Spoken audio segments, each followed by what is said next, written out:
রাধে রাধে বন্ধুরা, কেমন আছো তোমরা সকলে? আশা করছি সকলেই খুব ভালো আছে। আমরা তো বেশ ভালো আছি। ঘড়িতে এখন বাজে সকালে মোটামুটি প্রায় 15টা মতন। তো দেখো সকালবেলায় আমরা একদম স্নান টান করে রেডি হয়ে নিয়েছি। আমরা যাচ্ছি পুজো দিতে নৃসিংহদেব মন্দিরে সপরিবারে। তো ওই জন্য দাদাকে, আর যেহেতু নৃসিংহদেব মন্দিরটা ঠাকুরতলায় নবদ্বীপ লাইনে অনেকটাই আর কি দূর আমাদের এখান থেকে, তো ওই জন্য দাদাকে বলেছি। আর ওই যে তোমাদের দাদাভাই যাবে, যেহেতু বললাম সপরিবারে, আর মানসিকটা যেহেতু তোমাদের দাদাভাইয়েরই আমার মা করেছিল, তো সেই জন্য কি বলো তো, গেল বছরও আর কি যখন আমরা ছুটিতে আসি, তো মা বলেছিল পুজোটা দিতে যাবে করে করে না এদিকে ওদিকে করে নানান ব্যস্ততা, তারপরে ওই যে পাপা শোনা হয়েছিল, ওই সব ঝামেলা আর হয়ে ওঠেনি। আর এবার যেহেতু 2 মাসের ছুটিতে এসেছি, এবার তোমাদের দাদাভাই না গেলে তো আর হবে না। তো সেই জন্য মা বলেছে এবার একটা ভালো দিনক্ষণ দেখে এবার পুজোটা দিয়েই দেবো ফাইনালি। তো কালকে আমরা দিন ঠিক করলাম, আজকে দিনটা খুবই শুভ ছিল, ওই জন্য সেরকমভাবে আমরা আজকে একদম সকালবেলায় সব স্নান টান করে একদম পুজোর জন্য রেডি হয়ে বাড়ির থেকে বেরিয়ে পড়েছি। তো দেখো এদিকে যে মাম্মাও যাচ্ছে, আর এদিকে পাপা সোনা তো ঘুমিয়ে গেছে। আর এই যে আমরা রেল গেটটা কাছে যে এসেছি, আর দেখো গেটটা পড়ে গেছে, আর এত পরিমাণে লাইনে মানে জ্যাম হয়ে গেছে কি বলবো। তো যাই হোক এইটুকু পার করে আমরা আগে পৌঁছে নিই। তো আমরা পৌঁছে গেছি এই যে নৃসিংহদেব মন্দিরে। ভীষণ জাগ্রত মন্দির, তোমরা সকলেই জানো নৃসিংহদেব বাবার যা আর কি জাগ্রত মহিমার কথা। যাই হোক, আর এখানে পৌঁছে মা এখন আর কি এই যে মানে ভোগটা দিতে গেছে, যেটা ভোগ হবে। তো আমরা আর কি সত্যি কথা বলতে জানতাম না যেটা। তো এটা হচ্ছে তোমার মানে এখানে নৃসিংহদেব বাবার যেটা মেন ভোগ আর কি, অন্নভোগ। তো ওটা হচ্ছে যেহেতু ওই জন্য তোমার দুধ মানে পায়েস হবে, তো তার জন্য যা যা লাগবে সেগুলোই দিতে হবে। বাড়ির থেকে যেহেতু দুধ নিয়ে এসেছিলাম, আমাদের গরুর দুধ, তো সেটা মা দেওয়ার পরে এবার মিষ্টির দোকানে যাবে, যেহেতু পায়েসের জন্য যা যা লাগবে, মানে যে কয় পোয়া তোমার দুধের আর কি হয় না মানুষ, মানে হয়তো এত পোয়া দুধের আর কি মানসিক থাকে। তো সেই হিসাবে এই যে দেখতে পাচ্ছ রন্ধনশালার মধ্যে প্রত্যেকেই আর কি সবাই সবার যতটা মানত ছিল, খুব বালতি বালতি যার যেমন হিসাবে মানত ছিল সেই হিসাবেই দুধ নিয়ে এসেছে। তো সেই হিসাবেই কিন্তু মিষ্টির দোকানে গিয়ে বললে তোমার ওই পায়েসের পরিমাণে চাল, তোমার চিনি, তারপরে কাজু কিশমিশ এগুলো দিয়ে দেবে। আর এই যে দেখতে পাচ্ছ এটা হচ্ছে আমার মামা শ্বশুর হয়, মানে আমার শ্বশুরবাড়ি ওখানে। তো এই মামা যেই মন্দিরে আছে সেটা তো আর আমরা জানতাম না। তো তারপরে এখানে আসার পরে যখন দেখি মামা আছে, তাহলে তো আমাদের অনেকটাই সুবিধা হলো। মানে এত ভিড়, মামার হাতে দিয়ে দিলাম, মামাই সবটা বুঝে টুঝে আর কি করবে। আর মামা ওই যে এদিকে দেখতে হলে ঠাকুরমশাই তোমার এখন যেহেতু ওই উনান আর কি উনানে ভোগটা চাপিয়ে দিয়েছে, 12টার মধ্যে যেহেতু ভোগটা নিবেদন করতে হবে, তো সেই জন্য তোমাকে ওই 10:30টার মধ্যে 11টার মধ্যে ওখানে পৌঁছে দিতে হবে। তো তারপরে এইদিকে দেখো মায়াপুরের প্রভুরা ওইদিকে কীর্তন করছিল, ওই প্রভুরাই কিন্তু এইখানকার মায়াপুরের ইস্কনেও কিন্তু এই যে বাবা দেখো নরসিংহদেবের যে মূর্তিটা, শিলামূর্তি, এটা কিন্তু মায়াপুরেও আছে, ইস্কনে জানো তো পূজিত হয়। আর মায়াপুরের এই প্রভুরাই কিন্তু এই মন্দিরটাকে এই এত সুন্দর করে প্রতিষ্ঠিত করেছে। আগে না এই মন্দিরটা এই তমাল গাছের নিচেই ছিল, এই মানে নৃসিংহদেব বাবার এই মূর্তিটা।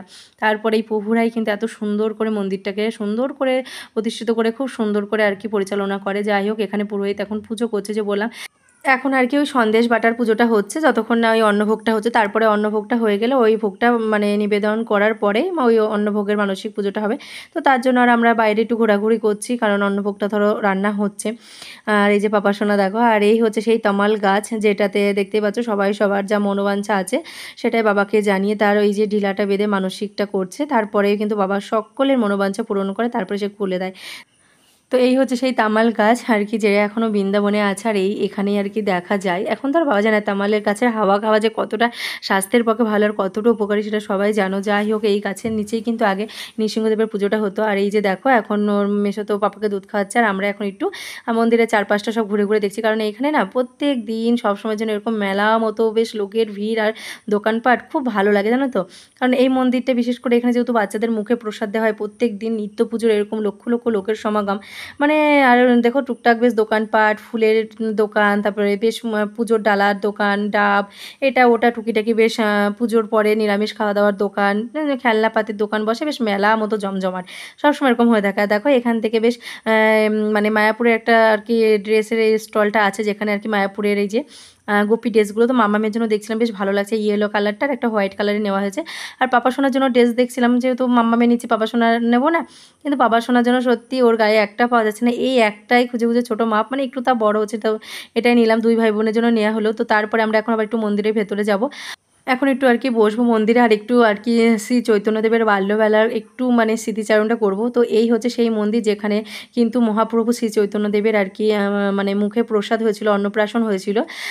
তো বুঝতেই পারছো কতটা পরম সৌভাগ্য হলে এইখানে এই মানে মন্দিরে আসার সৌভাগ্যটা হয়। আর এখানে এসে সেই পদধূলি নেওয়া অনেক সৌভাগ্যের ব্যাপার। তো যাই হোক, এখন পাপা সোনা ঘুমিয়ে গেছে, ওর ওই যে মেশো তো ভীষণ কেয়ারিং ওর প্রতি নিয়ে বসেছিল। তারপরে এইদিকে কিন্তু এই যে পুজোটা মানে হয়ে গেছে, মা ওইদিকে গিয়ে মা তোমাদের দাদাভাই পুজো দিয়ে দিয়েছিল যেহেতু ওর মানসিক পুজো। তো এখন আর কি ভোগটা যেহেতু হয়ে গেছে, ভোগটা আর কি বিতরণ করছে। আর এইদিকে আমার এই যে পাপা পুরো দেখো এখন খিলখিলি হাসি দিচ্ছে, ওরও অনেক সৌভাগ্য দেখো এখানে এসে আর কি ও এখানকার চরণধুলি নিল, এখানকার আর কি ভগবানের কাছে ভগবানের ভোগ দিয়ে ওরও আর একবার আর কি মুখে প্রসাদটা হয়ে গেল। কারণ হচ্ছে এখানেই তো শ্রী চৈতন্যদেবেরও আর কি অন্নপ্রাশনটা হয়েছিল, সেই এখানকার ভোগটা পাওয়া অনেক সৌভাগ্য। তো যাই হোক, তারপরে দেখো এই যে এখানে ভোগের এই ঘরের আমি এই ভিডিওটা যেহেতু মামা এখানে আছে ওই জন্য করতে পেরেছি। আমি জানলা দিয়ে করছি কারণ সামনে তো প্রচুর প্রচুর মানুষের ভিড়, ওখানে মানে দাঁড়ানো যাচ্ছে না, দেখতে পাচ্ছ একদম ঘরের মধ্যে সব চলে এসেছে। তো দেখতে পাচ্ছ কত বাটার এখানে সবার রয়েছে, তো এইগুলোই আর দিচ্ছে। তো আমাদের যেহেতু মানে মামা আছে তো সেই জন্য এখানে মামা ওকে ডেকে দিয়ে দিল। তো এর আগেও অনেক দেওয়া হয়েছে, এবার হচ্ছে আমাদের যেটা মায়ের মানসিক বাটাটা ছিল সেটা তো দিয়েছে, আর মামা ওই যে বলেছিল এক্সট্রা একটা কিছু দিতে যেটা। আর এই ভোগটার জন্য সত্যি এটা অমৃত, সবাই মানে কত মানে তপস্যা করে থাকে।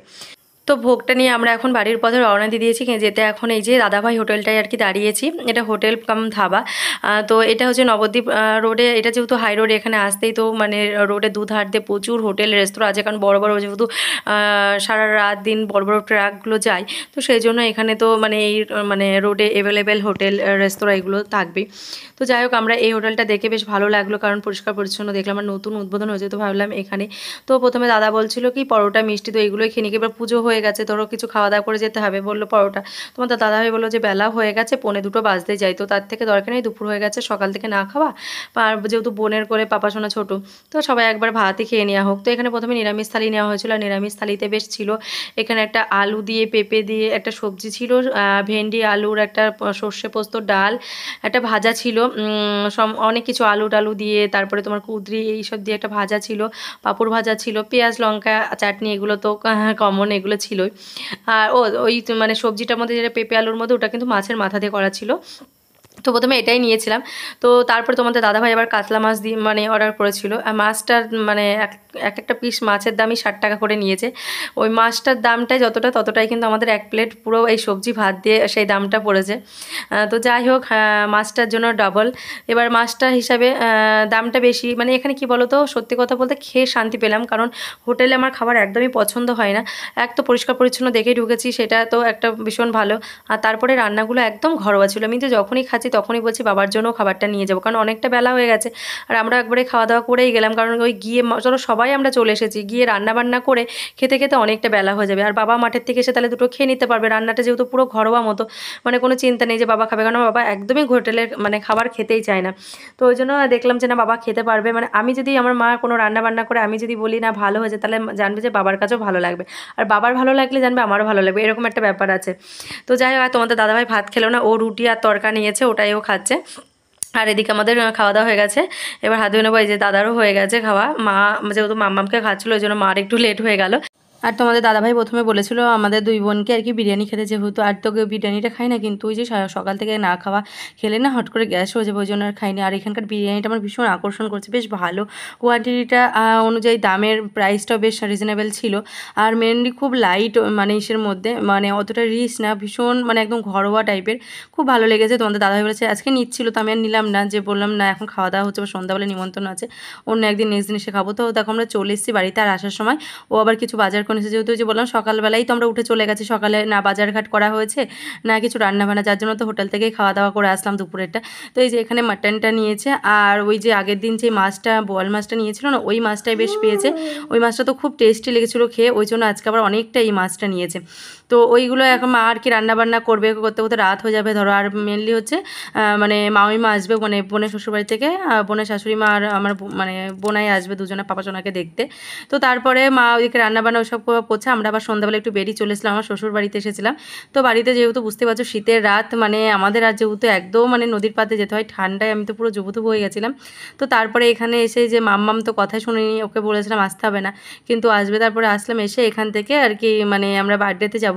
বার্থডে বলতে আমারই ভাইয়ের আর কি বার্থডে, কাকার ছেলে। তো সেই জন্য আমরা আর কি কিছু দেখছি। তো একটা হচ্ছে ফ্লাক্স মতো যে বোতলগুলো, এই যে এইগুলো একটা, যেহেতু দুই বোন, ধরো আমাদের দুই বোনের তরফ থেকে যাবে, তো ওইগুলো একটা নিলাম। আর মানে কি বলতো, মানে আর কি ব্যবহার করার মতো, যাতে ওই স্কুলে পড়াশোনা করে, যাতে এই যে স্কুলে যে মানে নিতে পারে। আর এই যে দেখো, মানে মেয়ের থেকে মেয়ের মানে পাপার যে এত শখ, আমি কি বলবো, মানে সত্যি কথা বলতে আমার মেয়ের কিন্তু এখনও পর্যন্ত ওর মধ্যে যে ওই বায়না করা, মেলায় গেছি এই খেলনা পুতুল, এটা সত্যি কথা সেই সুযোগটা কখনো ওর বাপ্পা দেয়ও না। মানে সে তার আগেই হয়তো সব পেয়ে যায়, যে বায়না করবে সেটা না, মানে মেনলি আমরাই শখ করে কিনি। এই যে প্রেশার কুকারটা দেখেছো, যতবার আমরা এই যে আমাদের মানে শ্যামপুর বাজারে এই দাদার দোকানটায় আসি, প্রেশার কুকারটা এই একটাই উনি শোপিস মতো সাজিয়ে রেখেছিলো।